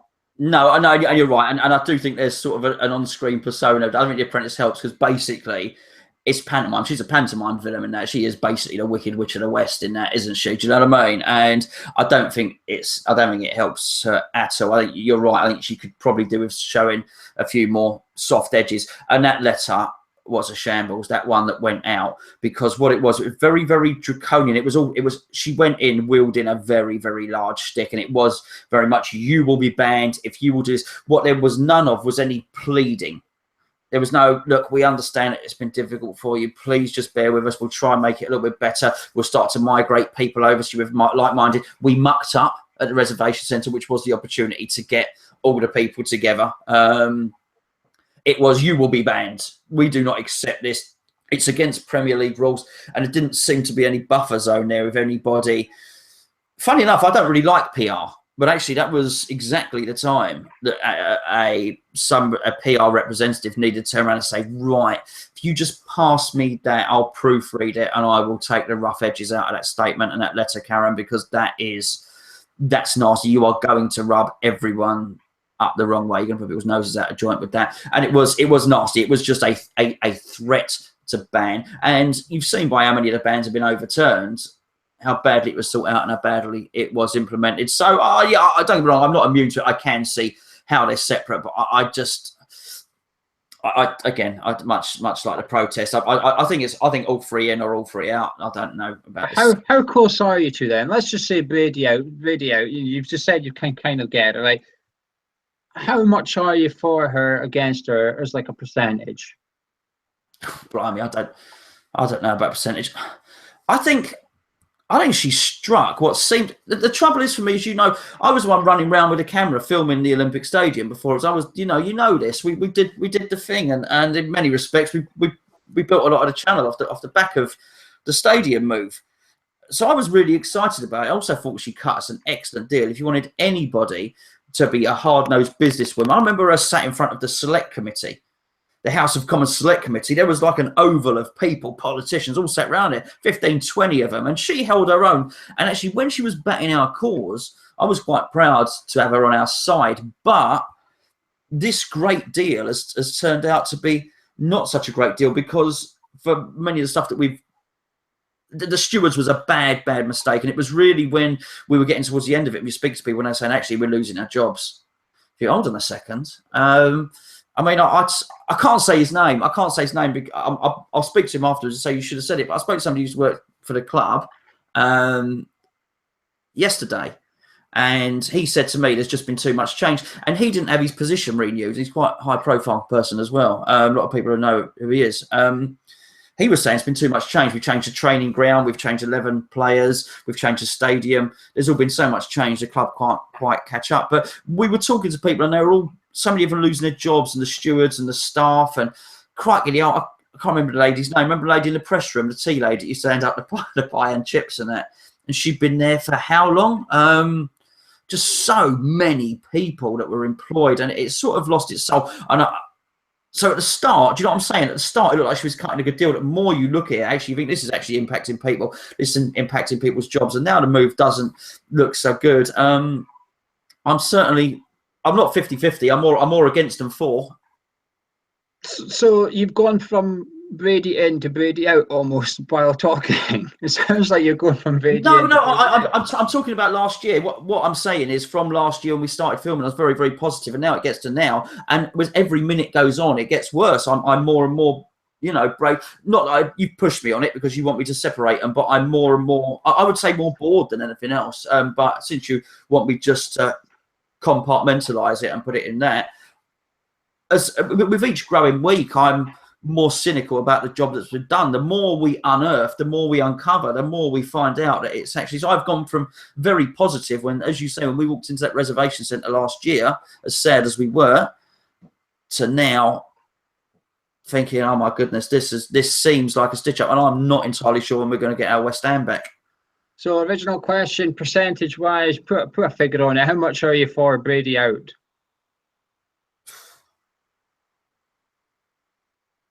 I don't know. I'll tell you where I am. I'm about 70-30, 70 in favour of getting out of the club. Get out of the club. I'm not gone yet. And like you said, when she was in the House of Commons and she stood up and she held her own, very impressive.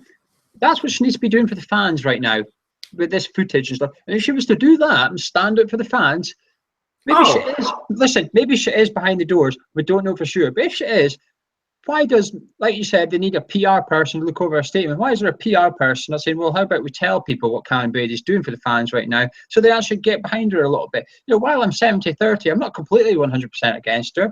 I can be one back. Football fans are fickle. We're all fickle. But the problem is there is people that's 100% gone. You won't get her back. You won't get them back no matter what she does. No, I also think you can. It's a little bit less than asking for the board to be removed, isn't it? So you can quite easily say, "Oh, Brady out," because actually it doesn't. It's not actually removing the board. It's one person from the board. It's not a situation I've ever really come across before. It's I'm struggling to think. Arsenal asking for David Dean out, very specific board members. Oh man, we want David Gill out, or we don't want Malcolm Glazer out, we want Joel Glazer out. Or I just find it very weird, one specific board member. I think if you're all collective, they all sit around the same boardroom. I mean, Terence Brown's still there. Woo, we'll be talking about that. Yeah. Get Terence Brown still on that board, So the thing is though, it's just like you said, people lost their jobs, but whether it's there was people that loved that club that were doing it as a steward, and their wages were basically covering their travel. They weren't making money being a steward. They lost their job. That's just that. It's the legends as well. Phil Parkes and stuff used to run lounges, basically got sacked without any word until pretty much the first game of the season. They got a letter going, "Oh yeah, we don't need you anymore. Cheers."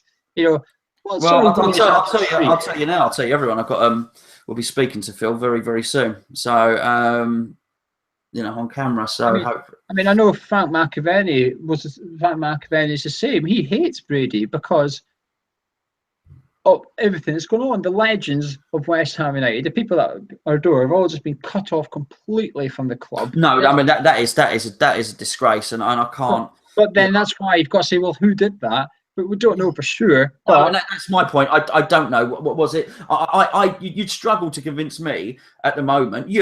Listen, I'll see Phil Parkes in 2 weeks' time, and he turns around to me and says, "Oh no, look, Karen Brady said this to me." Then I'll say, "All right, fair enough, Phil." But just you and me talking, I don't know if it's Karen Brady, David Gold, David Sullivan, or Terence Brown, or anyone else that kicked Frank McAvenny I don't know, and that's what I'm saying. I mean, the legends have been treated. I mean, it's my first autograph I ever got was Phil Parkes. I mean, we're talking a serious hero of mine there.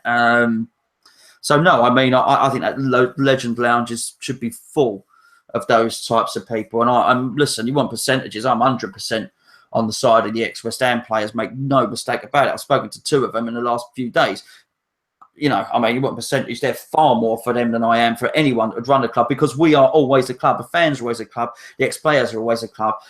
Club owners come and go, as these lot will come and go. You know, they're custodians, and they've got to do as best as they can with the club in their time. But this has been the most pivotal move of our history, really. And they will be judged. She was in charge of it. She was in charge of it. And you'll be judged. And that's why you can't judge it now, whether it was the most successful migration. That will be judged by somebody else in 30 years' time. As I say, we'll look back, and that they will then decide. The chances are it won't be her that fixes it, but we'll wait and see. No. I'm 70-30 in favour of her getting out. But Sullivan and Gold, you can split them up if you want. No, not at all. Not at all, really. The big one here, funny enough, I probably should have said this more with Bilic about it depends who replaces him, but I just don't think he'll be there anyway. This is really important. If the people that are going to come in for Gold and Sullivan do have comparable wealth, then I just think we just keep Gold and Sullivan, quite frankly, because what's the difference? The fact of the matter is that stadium needs to be flattened.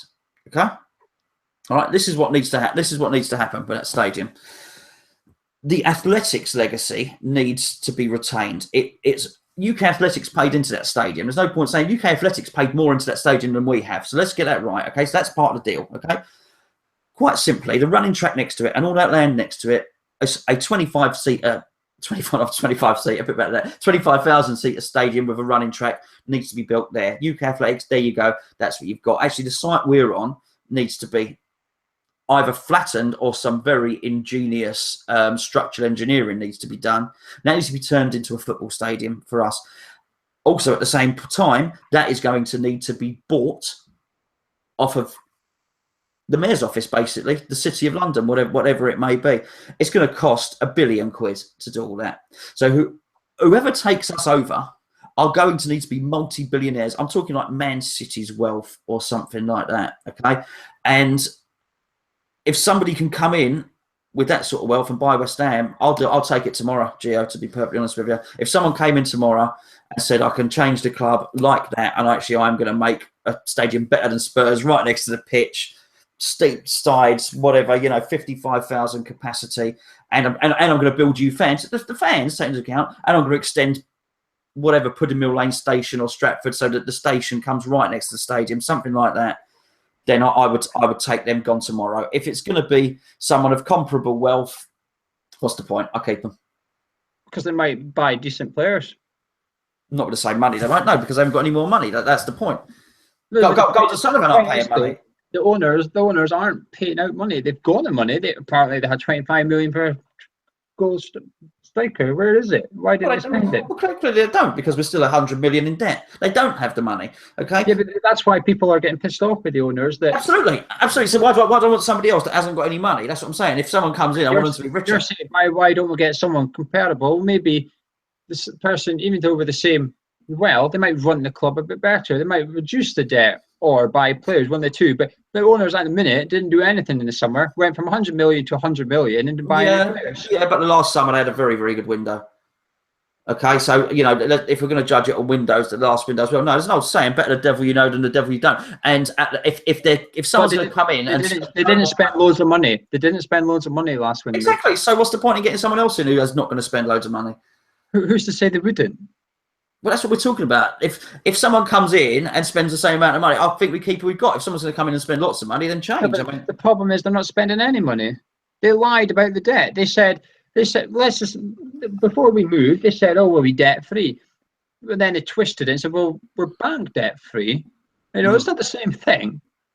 No. At the end of the day, they're charging a couple of interest. It's saying they're accumulating. I'm actually really looking forward to seeing the accounts from May 2016's date. I'm very looking forward to seeing how much West Ham owe Sullivan and Gold. So they can sit there and say, we've not taken a penny out of the club. Yeah, fair enough. But there's a pile of cash sitting stacked up. It's No. currently just under 10 million quid that we owe you in interest. Never mind your loans. Yeah, yeah.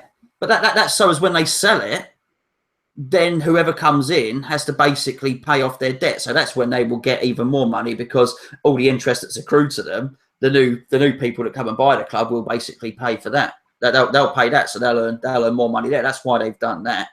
They've not been, it's not all been out of the kindness of their heart. They're businessmen. You don't listen. I've always it's said a vicious circle, because they go, oh, but we're 100 million debt. Yeah, because we owe you 10 million quid that you've charged us for our loan, and then if you didn't charge us that interest, for example, yeah, you might have a bit more money for players.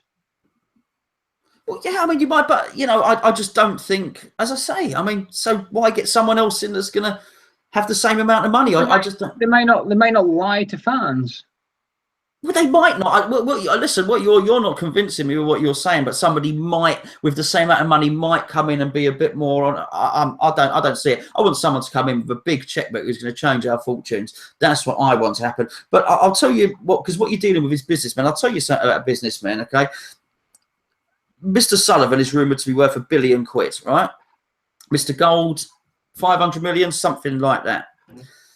If you gave me 5 million quid now, okay, you wouldn't see me for dust. Okay, I would be. I thought you were dedicated to this channel. I would be. I would expect some decent equipment. No, I was just about to say I have a much bigger laptop, but I wouldn't be doing this show, right, from my Furniture Village sofa. Okay, I'll be doing this show from my house overlooking the sea. The point of the matter is, I'd have a very, very relaxed lifestyle. That 5 million would do me. I might have a little boat and blah, blah, blah. When a businessman, someone with real entrepreneurial spirit gets to 5 million, they don't think that. They don't think, I'm going to kick back in the drive. I saw a thing with Mr. Sullivan where he was on the telly, and he admitted he hadn't even been in his swimming pool. He hadn't been in his swimming pool that year. I mean, I'll be in my swimming pool every day, twice a day. I'll be lying on a lilo, drinks. I mean, honestly, you wouldn't get me off the thing, really. Because what they do is they want to turn that 5 million into 10 million. Now, what drives someone to do that? What about that 10 million? Well, they want to turn that into 25 million. Great, we've got 25 million. Shall we stop? No, let's turn that into 100 million. And that's what these guys have done all their lives. And so they've paid whatever it is for West Ham, 50 million, 100 million, or whatever with a debt, whatever it. Believe you me, when somebody comes in and offers them enough money, this is what they've done all their lives, they will sell. And that is the absolute truth of the matter, because they are businessmen. And I just think, with that in mind, I don't want to bring another businessman in.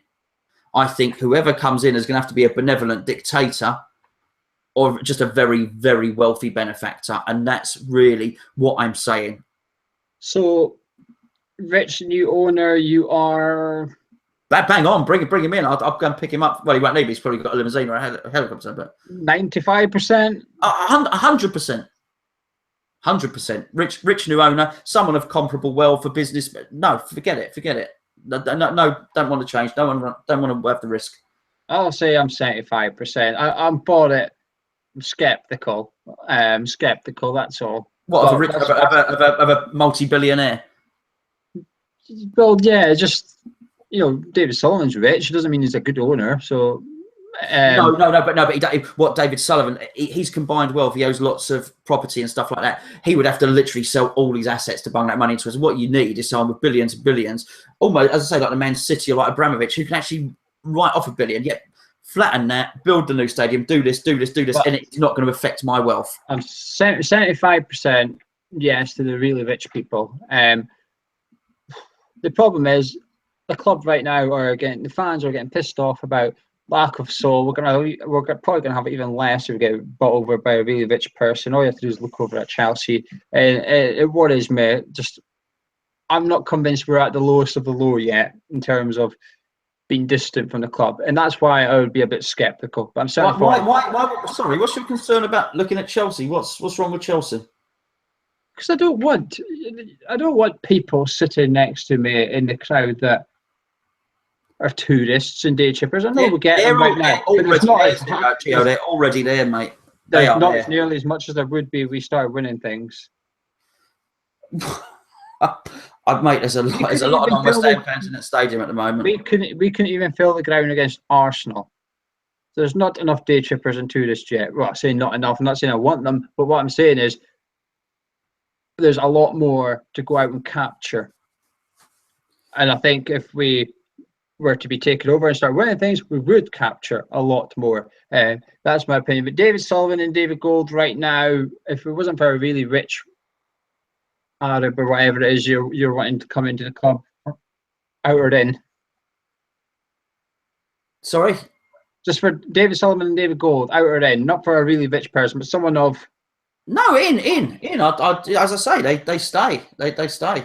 Keep them there. They've got West Ham fans as owners. You know, I mean, this might not be very good at the moment, but you know, it's funny because you talk about Bilic and you want to not get rid of Bilic because you remember last season. Well, what about not getting rid of Gold and Sullivan because we remember last season? It's, you know, that they were still part of that, and it's like you say about I've got to say this as well, actually. It's like you say about Bilic is the best manager you remember in your... Well, actually, they're the best owners I've ever known because, I'll tell you what, he was an absolute shambles. Terence Brown is still at the club now. I've mentioned that 3 times.